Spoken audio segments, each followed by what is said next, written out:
Hi folks, and welcome back to my things I want to play at BGG SpringCon one day, #goals. I expect this list to really get bigger and bigger as the years go by, and I still will not attend this con. The first game I want to talk about that I put on my list because so many people said, Matt, you've got to play this. It's really fun. It's right up your alley. And whenever I look at, hey, here's some other games you might like on BGG, this one pops up more than any of them. It's Tzolk'in. I don't know how you say that. Anyway, it does not look interesting to me. And everyone's like, Matt, you'll love this game. When I play this game, I think Matt would love this game. I have seen this game played, and it looks dumb. It looks awful. I know a lot of people love it too. And I've had chances to buy it for cheap with the expansion, and I just haven't because it does not look good. Now, I will give it a shot. I mean, a true shot. Because maybe you just have to be there at the table, and then maybe it'll just come together and snap. This is almost like War of the Ring. I love Lord of the Rings. That game looks amazing. Like the pieces, the dice and everything. But the gameplay puts me to sleep every time I see it. This one isn't as bad. It just seems a little boring. Now, I'm told that's not the case. I got to try this, and it's on my list. So eventually, yeah, I do hope to play it. The other two come from... I forgot his name now. I forgot his name. I watch his channel, Alex from Board Game Company. That's who it is. He kind of put these on his top 100 or whatever top 10 list of games to play. I was like, well, these two look interesting. The first one is called Barbarians.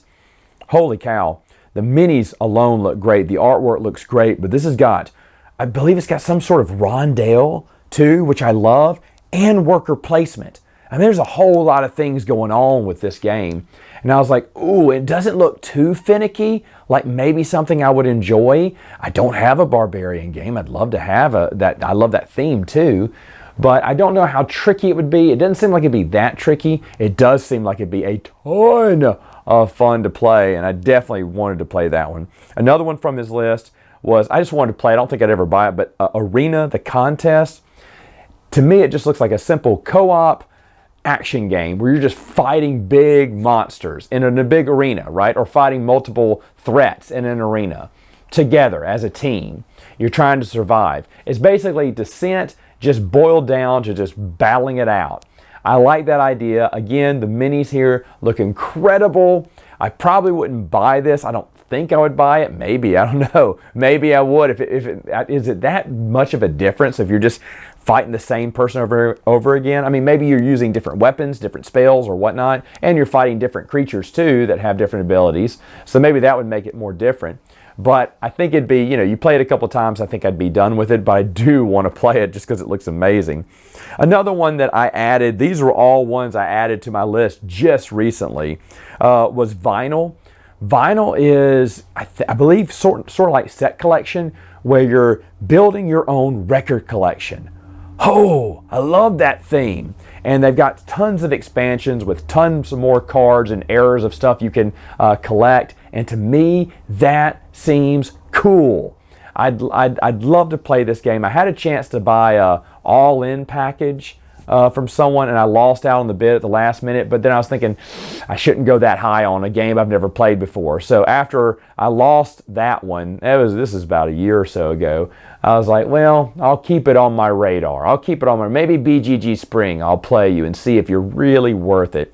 Because the whole time I kept thinking, am I paying for something that may not be good? Because like I said, now, I used to take risk on games. Now it feels like I don't have to, because all the games I have in my collection I love and will play all the time, and I want to make sure I play all these games all the time. So getting a new game in my collection now, you have to be vetted. Finally, and this is one I know that Bernardo had on his list too, was Tricarion. Tricarion is, you're an illusionist, and you're trying to prep for your magic show, and it's worker placement. I love the theme. I love the artwork. I love worker placement. What's wrong, Matt? Every time I see this game, it looks a little too finicky. Like it's just a little too much. A little too much pepper, into a game that may cause either analysis paralysis, or for me, it'll just get too confusing. You'll be like, I just want this to end. This is not fun. And when a game gets too finicky, the fun level just drops a lot in it. But I do admit, It has 3 strong things going for it. And if this game was to soar, I mean, I know Bernardo and he had this on really high too on his list. I think we did this a couple of years ago, we did this list.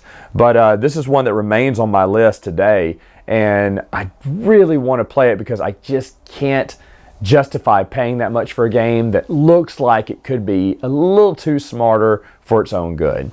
All right, folks, those are 5 more games I have. Come back next week and I'll talk about 5 more.